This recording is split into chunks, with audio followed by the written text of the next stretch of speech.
Chabaklita!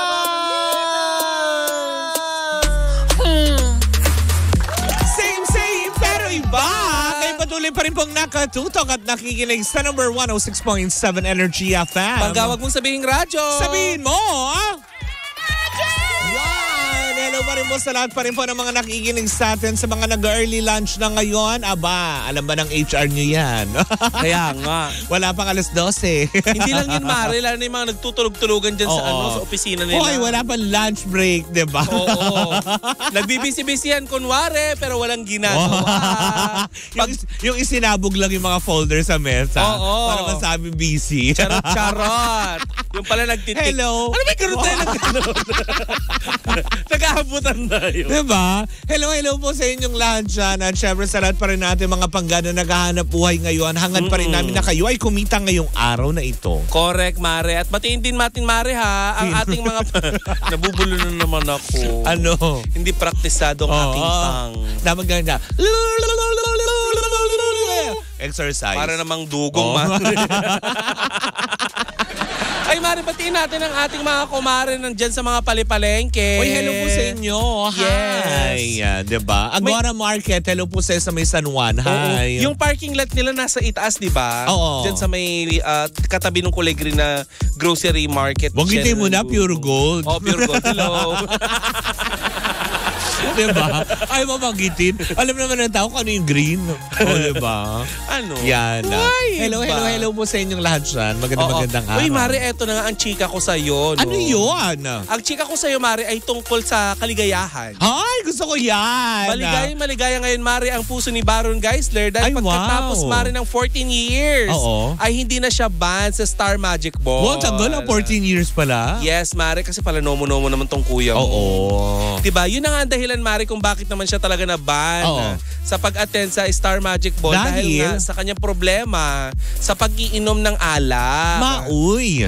Parang kasi gano. 'di ba nga nag-viral nga dati yung kanyang yung video niya na hindi naman sa Star Magic yun, pero yung nagsisigaw niya ng pero in fairness kasama ko kasi ito sa namin sa Bible study group kay Doc Ninya. Okay naman siya, parang iba yung pagkakakilala ko, yung nakikita ko siya sa video na hinuhusgan siya ng tao kumpara sa personal. Hindi naman siguro siya lasing, Mare, pag nagba-Bible study kayo, di ba? Hindi naman. Ano yun? Nakakalo. Hindi, syempre. Syempre, Parang hindi ko ma-imagine. Sabi mo na yan.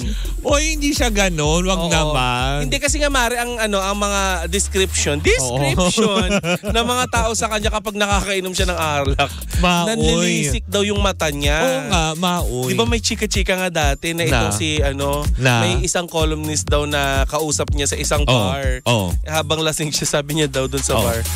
Sabi niya daw dun sa columnist na yun na Becky, I think I'm gonna kill somebody tonight. Ay, talaga ba? Ay, umalis daw yung columnist. Natakot. Na akala niya siya yung pinagbabantaan. Ganun. Yes. May mga chika-chika pa nga, Mare, sa bakit madami naman ganun Meron din mga aktor, di ba, pag nalalasing, yung feeling Spider-Man, yung ginagapang na Oo. Huwag na natin yung Saka may kakilala tayong aktor. Mare, mati ni Idol to. Diba? Yung kakilala nating aktor ay talagang nagtago sa ilalim ng lababo ng isang bar. Alam naman na natin yung kung sino. Na kung hindi dumating yung isang columnist ay hindi siya lalabas dun sa ilalim ng diba? Dahil nga praning siya dahil sa sa alak. Diba? Ayun na nga, Mare, ang dahilan kung bakit itong si Baron Geisler. Hindi siya praning. Hindi siya. Langu lang. Diba pala yung praning? Ay, wala tayong pinakalanan.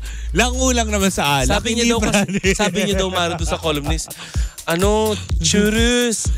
May mga naghihintay sa akin sa alabas. Kukunin nila akong churus to Parang ganun daw.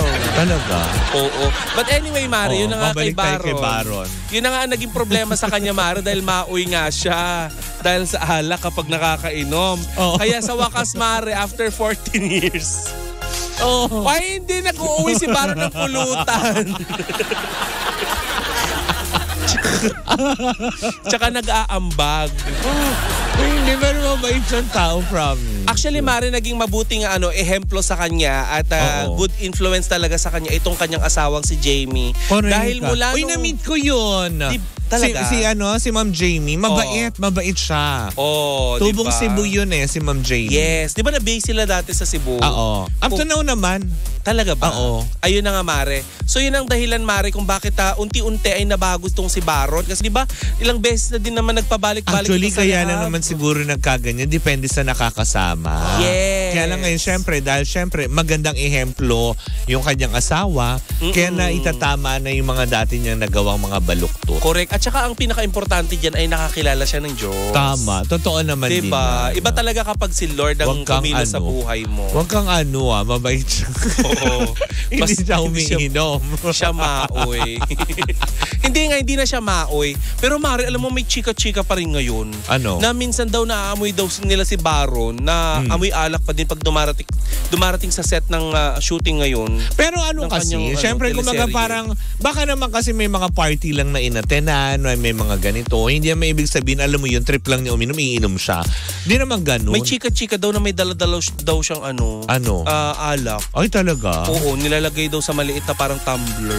Yun ay chika-chika lang naman, di ba? Chika lang naman, grabe naman. Pero alam mo, Mare, ito ang napatunayan natin. Kahit gaano kamaoy, kahit gaano kalasing o nanlilisik ang mata ni Baron, alam mo, Mare, kahit na ang daming issue tungkol sa kanya, hindi maitatanggi na si Baron Geisler ay magaling na artista. Correct, di ba? Kaya, Mare, kahit anong problema sa kanya, kinukuha siya. Correct, di ba? Na kahit masabihin mong ganito yung issue sa kanya, pero ang daming trabaho. Katulad ngayon na sa senior high siya. Yes. Ng ABS-CBN. Na kung tutuusin, di ba, nag-back-to-back project siya with ABS-CBN dahil, di ba, sa Iron Heart with Richard Gutierrez and Dimples Romana. Tapos biglang ngayon may senior high siya dito na, alam mo yun, hindi basta-bastang role yung mga binibigay. Yes. Tsaka Mare, alam mo yun, yung nakakatuwa sa kanya kasi nga, sabi ko nga, kahit na anong issue sa kanya, attitude man niya, or ano man yung problema sa kanya, Mare, yung artista kasi, mula pagkabata, mula, diba, alam mo yung daladala niya. Produkto ng Ang TV yan Yes. Daladala niya at nananalaytay sa kanyang sistema ang pagiging artista.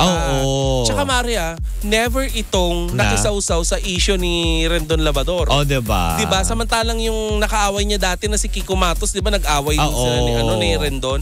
Pero itong si Baron Geisler, never nasangkot sa mga ganyan. Correct. Tsaka isa pa, he's a changed man. Yes, actually. Kumaga parang yung dating na napapanood ko, nababalitaan ko sa kanya, nabago yung lahat nung na-meet ko siya in person. Diba nga, nabura na nga lahat ng mga issue niya, kagaya na lamang yung pag-ihi niya sa mukha ni yung anak ni Pen Medina.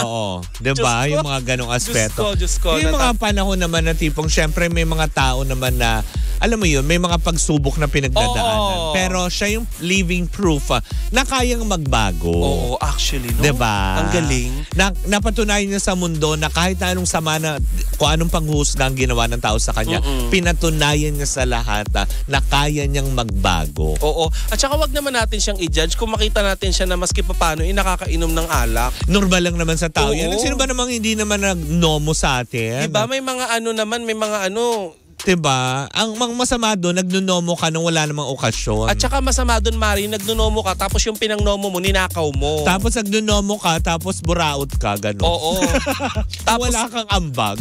Tapos malakas mamulutan. Tapos ang ending, yung pulutan, kumuha ka pa ng kanin. Tsaka nakakainis yung Mari, yung kung sino pa yung walang ambag, ang lakas makipag-away. Diba?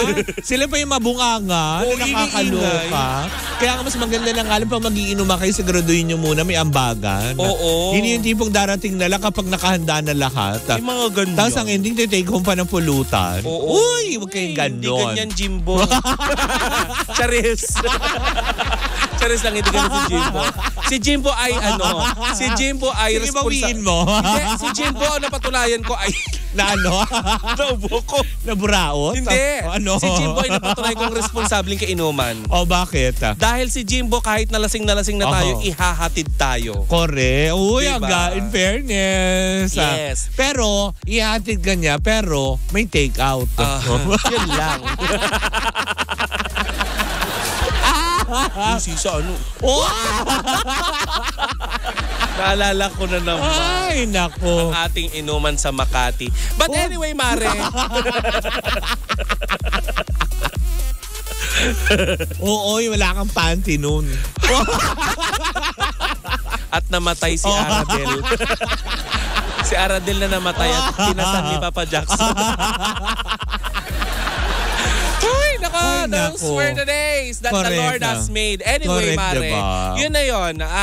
Congratulations to Baron. Masaya kami na kasi Mare, makikita mo sa kanyang sa kanyang IG post at sa Twitter niya, Mare, kung sobrang siya happy. Excited na yung tao, Mare, na mapasalamatan ng personal ang mga boses ng ABS-CBN. Ay, paano tinanggap na siya ulit. Yes, ang tagal naman kasi, Mare, niya sa 14 years. Yes. Nanatili siya, Mare, nanatili siyang loyal sa ABS-CBN. Oh, di ba? Wala siyang nilipat-lipatan, no? Kahit na medyo nawalan siya ng project sa ABS, hindi pa rin siya lumipat sa kung ano. Nagkakaroon ng proyekto sa ibang istasyon, pero bumabalik at bumabalik. Correct, siya. Diba? Siya talaga yung tunay na kapamilya. Yan ang sinasabing loyal.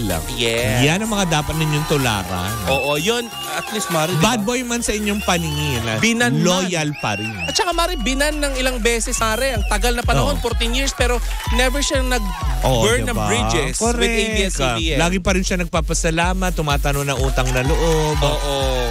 Very good itong si Baron Geisler. We love you and we love your talent. Truly, madly, deeply blue. Hindi ba? Kaya nga naman, meron ka bang gustong idagdag, Mare? Wala na, Mare. Yayayain ko tong si Baron mag-inuman. Why not, diba? One of these days, diba? Sana maimbitahan natin si Baron. Ay, matutuwa ako. To guest here. Yan, open naman ang Baklitas diba? Ano nang ang pangalan niya dati sa tabing ilog? Baron. Hindi. Ano? May yung pangalan niya dati. Toti? Kayo ba ano ba kayo sa tabing ilog dati? Toti? Utoy? O sa creek. Tabing creek. Sorry, tabing creek lang ng eskolta. Hindi sa ilog, sa creek. Creek ng eskolta. Anyways. Magpaalam na tayo. Hello, Ayana. Diba? Hello, magpaalam. Hello. Magka people, mabuhay. Little, miss you. Diba? Anyways, muli mo ako pa rin po sa Kapitana Sisa. At ako naman yung Tita Cora. At ito pa rin ang Baklitas. Woo! At tuloy-tuloy pa rin po ang ating tugtugan. Siyempre, dito po lamang yan sa number 106.7 Energy FM. Pagkawag mo sabing radyo. Sabihin mo!